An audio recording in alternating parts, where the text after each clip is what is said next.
कि अब समय है जो पिछले 5 साल में हुआ, आप लोगों ने बहुत विश्वास व्यक्त करके पहली बार सिरसा लोकसभा के अंदर भारतीय जनता पार्टी के कमल को खिलाने का काम किया।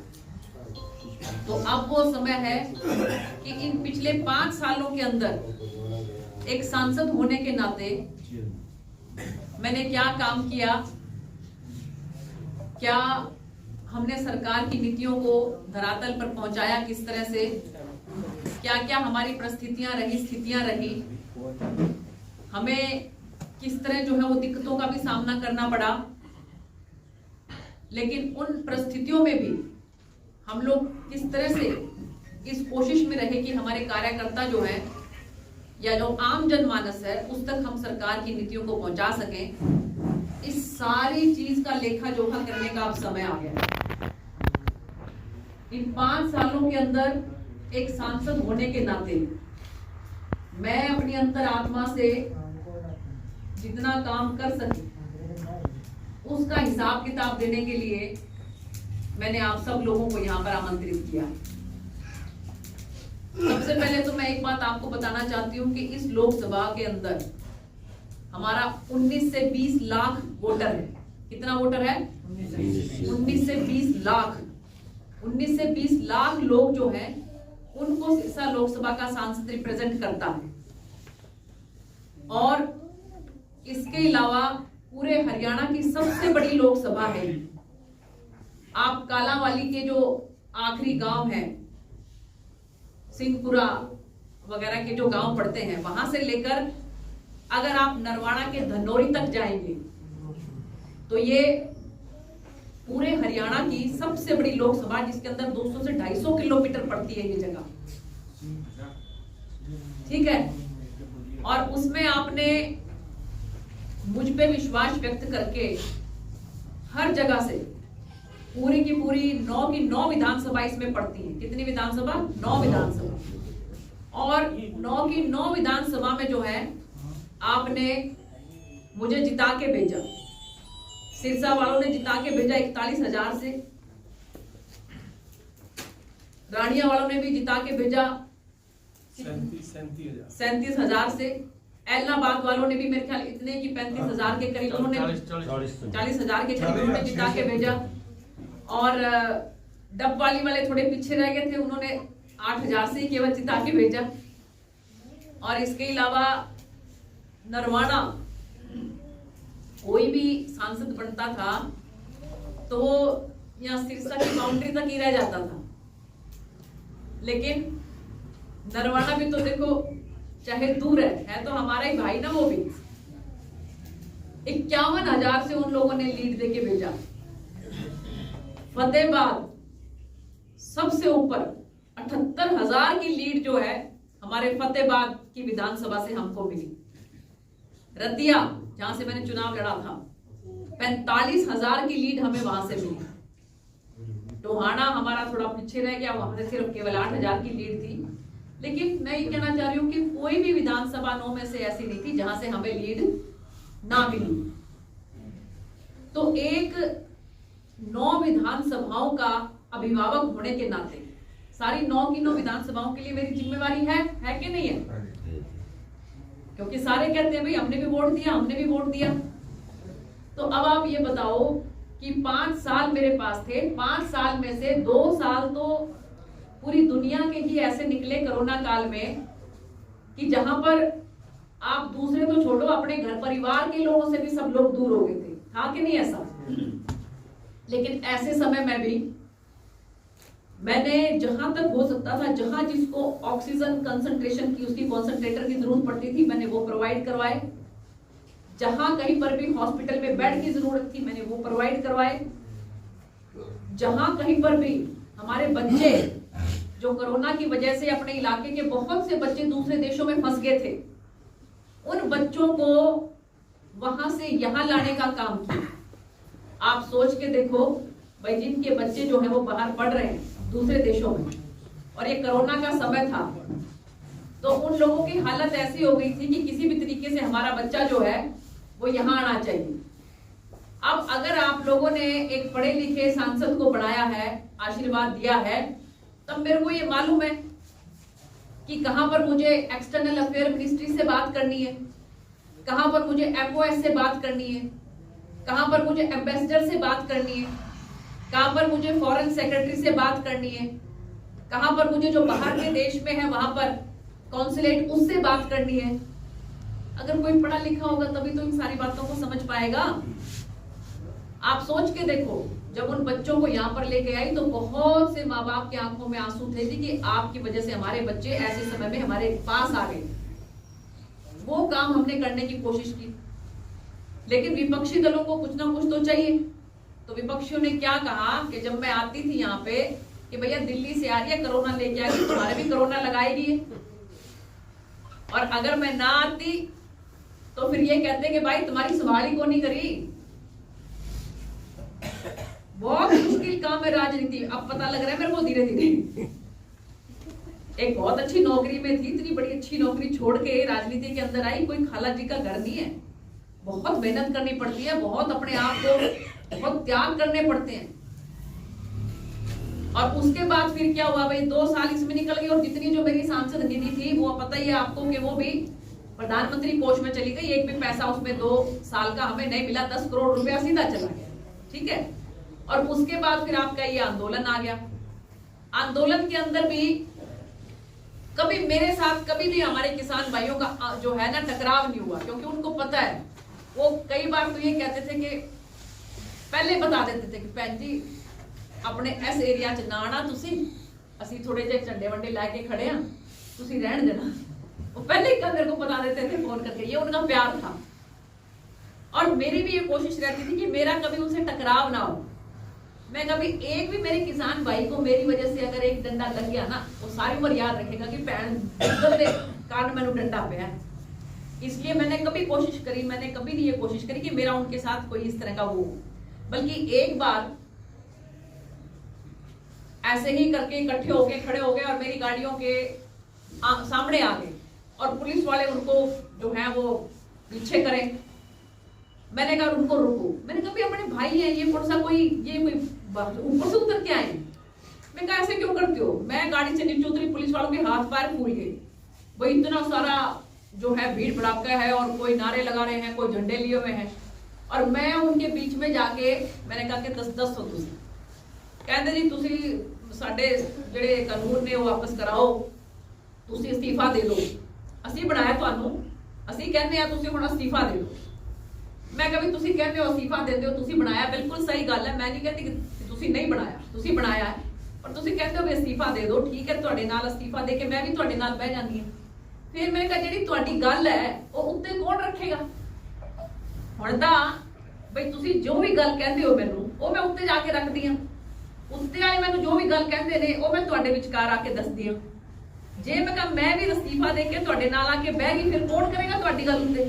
कहते हाँ भैन जी गल तां तुसी ठीक कह रहे हो, कोई नहीं तुसी जाओ, फिर आ तुसी साडी भैन हो जी, असीं तुहानू कुछ नहीं कहते, तुसी जाओ।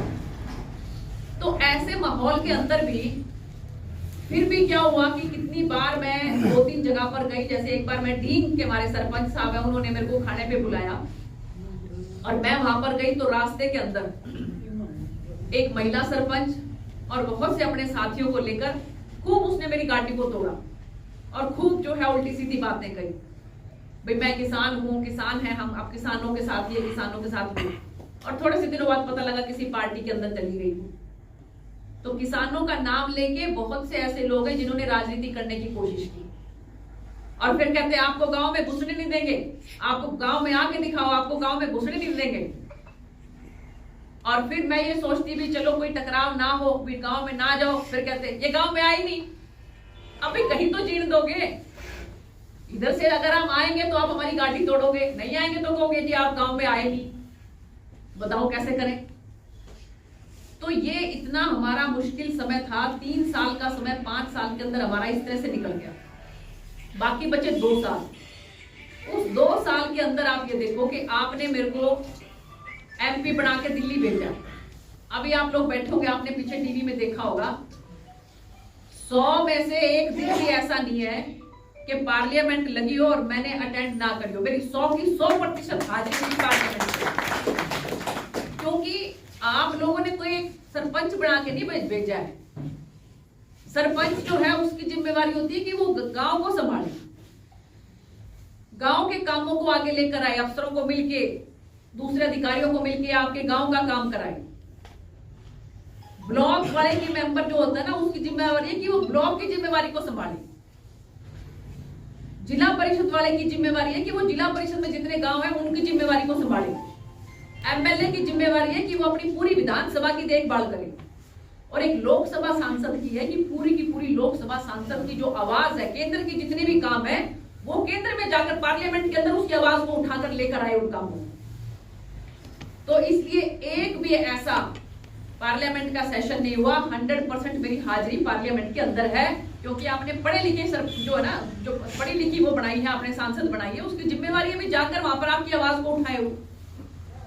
और इसके साथ साथ जब भी मुझे मौका मिलता था आप लोगों के बीच के अंदर, मैंने जाकर जगह जगह पर जाकर जहां कहीं पर भी मुझे मौका मिलता था, मैंने पूरी की पूरी 9 की 9 विधानसभाओं के अंदर अपनी हाजिरी रखी है। नरवाड़ा के मैंने तीनों मंडल, जितने हमारे तीनों मंडल के अंदर जितने गांव आते थे सब के सब कवर कर दिए। और इसके साथ साथ हमने डबवाली के बहुत से गांव कवर कर दिए, कालावाली के तो 100% ही कवर कर दिए। खारिया के और ये अपने रानिया जो है हमारी विधानसभा, इसमें मेरी थोड़ी सी कमी रहेगी, मैं मानती हूँ इस बात को भी। चक्का है जैसे मैं उधर नहीं ज्यादा जा पाई, और चक्का भूना जो है इन्होंने जबरदस्त समर्थन दिया था, लेकिन मेरी उतनी हाजिरी उस तरफ इस इलाके में नहीं रही। और इसके साथ साथ आप एक और देखो भाई, मैं भारतीय जनता पार्टी की अकेली महिला सांसद, यहाँ से हमारा एक भी विधायक नहीं है ना भारतीय जनता पार्टी का। मेरे को सारा कहां से मिले? और बल्कि क्या है कि जो हमारी एक और अलायंस पार्टी है, एक हमारे इंडिपेंडेंट जो विधायक हैं वो मंत्री हैं, और दूसरे जो से हैं दूसरी पार्टी के हैं वो मंत्री हैं, उप मुख्यमंत्री हैं। 2 हो गए दूसरी पार्टी से, एक और उन्हीं की पार्टी के मेरे फतेहाबाद के अंदर टोहाना से आते हैं, वो मंत्री हो गए। भाई 3 मंत्री, लेकिन भारतीय जनता पार्टी का उनमें से एक भी नहीं। तो मेरी चुनौती तो देखो आप, मेरा चैलेंज तो देखो। लेकिन फिर भी इसके बीच में मैंने अपने कार्यकर्ताओं की पूरी, आपका हिसार से लेकर और सिरसा तक, खाराखेड़ी, धांगड़, बड़ोपल, दरियापुर, ये 4 जो है ओवरब्रिज पुल बनवाने का काम किया केंद्र सरकार से। फिर हासपुर चौक के लोग मेरे पास इकट्ठे होके आए कि जी वहां बहुत एक्सीडेंट होते हैं बहन जी, आपको किसी भी तरीके से वहां पे हासपुर में भी चौक बनाना पड़ेगा। अब सरकार की तरफ से टेक्निकल इशू होता है कि जब तक उसको ब्लैक स्पॉट घोषित ना किया जाए तब तक नहीं होता वो। लेकिन मुझे पता लगा कि एक हमारे पत्रकार थे भारती जी, उनका उनकी मिसेज के साथ एक्सीडेंट हुआ हासपुर चौक के ऊपर। उनकी मिसेज जो है उनका तो स्वर्गवास हो गया और वो कोमा में चले गए, और 1 साल के बाद उनका भी जो है वो देहांत हो गया। जब मैं उनके घर बैठने गई तो उनका बेटा जो फौज में है उसने मेरे को बताया कि बहन जी मेरे माँ बाप तो चले गए, लेकिन मैं प्रार्थना करता हूँ कि आप किसी भी तरह से सरकार को कह के यहाँ पर पुल बनवाओ, नहीं तो और पता नहीं कितनी जो है यहाँ पर डेथ हो जाएंगी। मेरे मन को इतना दुख पहुंचा कि भाई ये चौक की वजह से अगर यहाँ पर इस तरह से एक्सीडेंट हो रहे हैं तो चाहे कुछ हो जाए, या ब्लैक स्पॉट घोषित हो या ना हो, लेकिन यहाँ पर चौक बनवाना पड़ेगा, यहाँ पर पुल बनवाना पड़ेगा। और मैंने जाकर माननीय हमारे जो नितिन गडकरी जी जो ट्रांसपोर्ट मिनिस्टर हैं उनके पास जाके एक तरह से धरना सा ही दे दिया। मैंने कहा कि जी जब तक आप ये बनाओगे नहीं ना, मैं यहाँ से उठने वाली नहीं।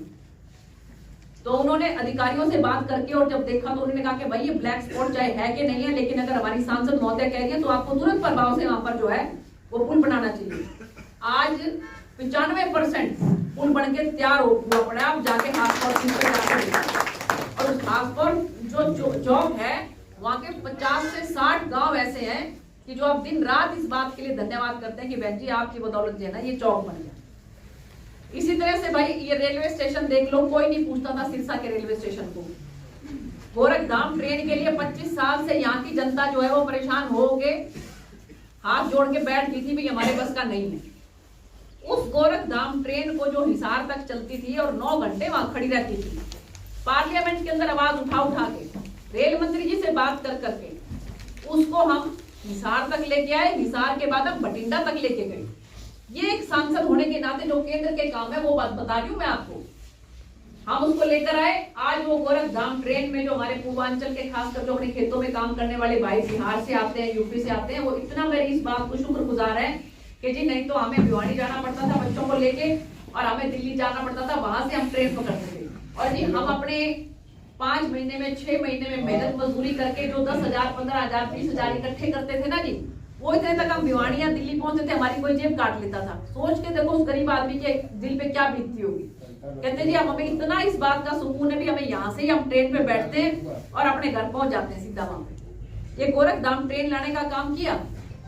त्रिपुर सुंदरी, अब आपकी सिरसा से आप बैठ के अगरतला तक पहुंच सकते हो। नॉर्थ ईस्ट एरिया को आपका रेलवे से त्रिपुर सुंदरी ट्रेन के माध्यम से आपके सिरसा को जोड़ा। आपके सिरसा से भटिंडा तक एक लोकल ट्रेन चलवाई ताकि जो हमारे किसान भाई हैं, मजदूर भाई हैं, क्योंकि सबसे ज्यादा सस्ता अगर कोई ट्रांसपोर्ट सिस्टम है, यातायात का साधन है, वो तो ट्रेन है। अगर आपके यहां से लेकर दिल्ली तक के बस के अंदर 200-400 रुपए लगते होंगे तो इसके अंदर आपके सिर्फ 100 रुपए लगे। तो एक गरीब आदमी को बहुत बचत है इस बात।